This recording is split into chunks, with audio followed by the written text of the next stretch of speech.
Hi guys, it's Lisa Unger. I'm here again to talk about three good things. And today I am talking with my pal, extremely talented, best-selling author, JT Ellison. Her latest book, Good Girls Lie, which was just out in December, JT? That's right. Not in December, it was, met with rave reviews. I read it. I thought it was absolutely amazing. She's just super talented, lots of twists and turns. If you have not checked out JT's books, you definitely need to do that. In the meantime, we're here to just kind of hang out a little bit and talk about three of JT's favorite things. JT, how are you doing? Where are you and how are you managing our crazy days? I'm good. I'm in Nashville and we've been on lockdown, for 5 weeks now. Officially, I've been on lockdown for like 7 weeks or 8 Yeah, weeks. you kind of had you had some like sort of early vibe that this was going to be serious. I had an early vibe, and then I got exposed to some people from areas that were hot spots, and so I decided, just out of an abundance of caution, to stay home, and Yeah. I haven't left. That was at the end of February, so it's been quite a while. Yeah, it seems like about 100 years ago that I was with you in Nashville, that we were together. I mean, it was like October, but it feels like about 5 years ago. It does. It's The world is so amazing. Time different, has lost all right? concept. Yeah, it really has. And when I came out to visit you, we did a Word on Words, which just aired. That was amazing. It was such a great time that we shared. Thank you again for doing that. Of course. How are you doing? How are you holding up? Everything Yeah, good we're there? managing. I mean, we talked a little bit about this before. I mean, obviously, as a writer, I'm already an introvert. So it's not, and I work from home. So it's not, and so does my husband. So it's not a huge adjustment for us. It is a huge adjustment for our daughter, who's 14, and even though she's still fully in school and going to school online live, it's basically like all the fun has been stripped from her life, which, we try to assure her, in the scheme of things, this is a luxury problem. We're safe and we're well, and we have to be grateful for that. But, she's definitely feeling missing her friends and missing her activities, missing her job. She had just started doing like a little bit of a job, and she was really loving that. So, we're just trying to help her metabolize that and kind of say, this is just a moment in your life. And, I think soon, we'll try to sort of see a progress towards the new normal or something. Going to be interesting to see what that is. It really is. Definitely will. And in the meantime, we're all doing a lot of reading. Ocean is she's a big reader. And I started a little like teen book group for her friends. That's smart. Yeah, so they can all read together, and then we all get together on Thursday afternoons and chat about what we're reading. So that's been nice that they have something that they could do together, and then it's kind of a hangout time on Zoom, not school, like where they can't really talk to each other. So so she's really good at sort of losing herself in a book, and I of course am very good at that as well, both in the reading and writing.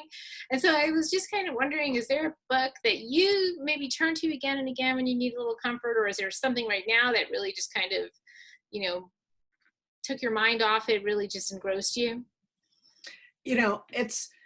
This happens also. I'm sorry, the cat. No, that's fine. I think everybody. They both come to visit now, so maybe they'll be done for a little bit. Yeah. I'm on deadline, right? So I'm Yeah. trying to get this book done, and something that almost always happens is I have this all is lost moment, and I have to go back to something that nourishes my soul. So ironically, I am reading both that book because of this and because of everything that's going on, and it's Outlander. But I'm listening to the audio because I've read the Outlander series several times. I'm not even going to say how many times, but I love it, and there's something about it that just really works for me. But I've never listened to the audio, so that's what I've been doing. I'm listening to the audio of it. Oh yeah. Because I'm having a hard time like sitting down with a book, right, it feels, it feels like there are more important things to be looking at or doing, plus being on deadline. It's just in that weird kind of setup right now. So I'm listening to Outlander, and it's a wonderful experience. It's like if the TV show had been adapted spot on, right? Without any changes. Right. It's really cool. Yeah, and I think it's interesting too. Like, I feel like audio kind of engages a different part of your brain, know, and if you, you can there's all different ways to disappear into story, and I think audio has like kind of a unique, like a unique set of, gets a unique set of neurons firing. You can kind of like, you blank out, but you're still seeing it like a movie playing in your mind kind of a thing. Yeah, I love, I'm a recent convert to audiobooks just in the last couple of years. Yeah. I never liked them. I couldn't pay attention. They went too slow. And I found out if you actually, you can make it go faster. Yeah. And that works for me because now it sounds like conversation and that I can follow. Same with podcasts. They were so slow. So I sped them up and that made a huge difference for how I processed them. Yeah. I feel like podcasts are, definitely part of the reason why people have returned to audiobooks or turned to audiobooks. Because, probably so many of us are just sick of staring at a screen all the time. It's like, or even words on a page. Like, so I think sometimes like, it's comforting to just sit back and listen to something, or to listen to it while you're cleaning or while you're driving or doing whatever. Driving, working out. Yeah. I work out a lot more now, so I can, it's like, I feel like listening to the book. I'm going to ride the bike for a half an hour. Yeah. It works. It works. It does. So I guess we all sort of consume our stories in different ways. Obviously, most of us, who are writers and readers, we also, love television and film. Is there anything that you've watched recently that you just, think is amazing, or something that you rewatch when you're, just wanting that like comfort of like knowing what's going to happen? Yeah. And what the payoff's going to be. So I rewatch Harry Potter. Oh yeah. I reread the books, but I rewatch the movies because it's something you can just, you can hit it at any moment and pick it up and know that you're going to experience this great thing. Right. But we've been watching Schitt's Creek. Oh, you're the second person. It's hysterical. It's hilarious. It's exactly the right thing to watch when, everything's been horrible all day long. And we put it on. They're so short too. They're like 20 minutes. I know. And they're like, how long? I think they're like 14 or 17 minutes or something like that. Like, they're not long.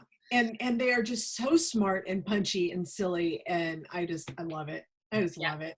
Oh, that is a great show. We actually we had heard about it a long time ago, and then we watched it again. And we tried to watch it, we couldn't get into it, and then we tried it again, and then for whatever reason, it just we got it finally, and we just binged the entire. I don't know how many seasons there are now. I think it's 5 seasons. Yeah, we're just at the end of the first. And it's funny. It's not just funny. It's also kind of sweet, and the character, there's really good character development, which you don't really always expect from, that type of comedy, but you find yourself really involved with all these crazy characters and their like drama, and it's a great show. It is. I can't, but things find you at the right moment. Right. Because I've heard of it, but I just never, it just never seemed the thing to watch at that moment. And we watched Tiger King like everybody else. I know.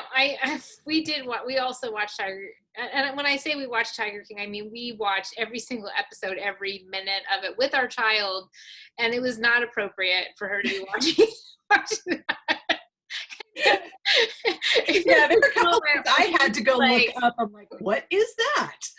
I should have looked that up. Bad. Bleach in my eyes. Yeah, not good. But, I got my dad on that, and he got my brother on it. That's one of those wild word of mouth. We all needed something just more insane than what was happening on our daily life. No kidding. I think there's a follow-up episode. Have you seen the follow-up? I haven't. Okay, I think that's on our agenda for tonight. We've heard that it's a must watch. Okay, we'll find it. I'm Yeah. still trying to find the Fleabag, the new Fleabag that's 17 minutes, a new monologue that she's done. With the Oh, Wallace Bridge. yeah. You haven't been able, I heard of it, but I wasn't totally sure what it was. It's just like, well, the original was a one person play that she wrote, right? Right, and I think this is as well, but it's just an updated monologue that she's done for charity, and I'm looking for it because I want to watch it. I think she's just She's brilliant. She's just brilliant. She is. She truly is. And you know, well, and speaking of comfort, the things that we look to comfort us, you know, there's obviously, you know, there's story, but there's also food. We're big cooks in our house. All three of us like to cook. Of course, my husband is really like, you know, he's doing the bulk of the cooking right now. But is there anything, are you the cook in your house, or does Randy do the cooking, or do you kind of share it? And is there anything that you like turn to? If you can hear me. There you go. Okay, yeah. You froze on me. I heard my husband is a big, and then that was it. Wait, it's doing it again.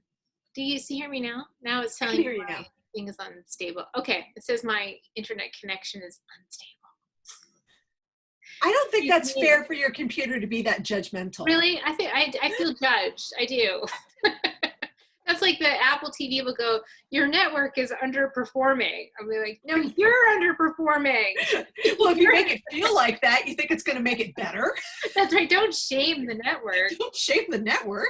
It's doing its best. Well, I was saying that my husband really does he does most of the cooking, and but you know, we all cook. Ocean cooks, I cook, and I was just wondering, is there anything in your house that you guys turn to for comfort, or something that's always easy, always works for both of you? So I like to cook, thank heavens. Yeah. And I'm always looking for fun, good, new recipes.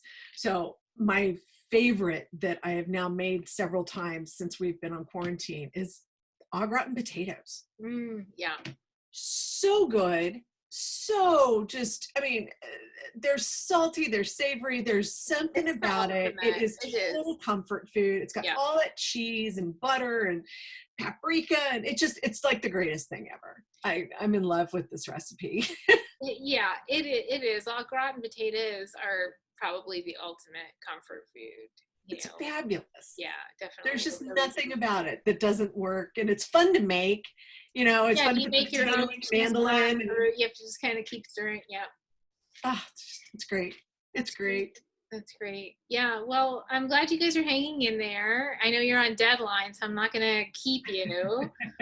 God forbid I should keep you from writing the book that everybody's waiting for. So no, would you please keep me from writing the book? I know. Like, please, anything, not to have to go look at the laptop. Yeah, it's, I'm in that stage. I'm almost done, and there's, you know, you can see all the holes and the problems with it when you're at the stage, and you just want to go fix them, but you can't. You have to just go finish, and then you can go back and edit, and I know. Getting there. Next couple of weeks, it should be wrapped. Awesome. Well, congratulations on that. And thank you. You know, you and your husband and the cats, everybody needs to stay safe and stay well. And I'm going to look forward to seeing you in the flesh soon. Sooner rather than later. That's you know, that's the goal. And we'll just hope the world proceeds and we find ourselves on the other side of this in happier times. I agree. We will. It's we're all going to come through it together. We're all experiencing it together, which is amazing. It's the fascinating part about this. It is. Nobody's alone in their chaos. Everybody who's been, had to give things up, or, lost somebody, or, just feeling, really just, at loose ends, like everybody is experiencing the same or similar. And that's kind of a unifying moment, for like a unifying global moment, which is, I think, unprecedented. Yeah, it is. It's fascinating. We're going to look back on this time, and it's going to be very interesting. Yeah. Thanks, JT. Thank you, doll. Good to see you. See you soon. See you soon.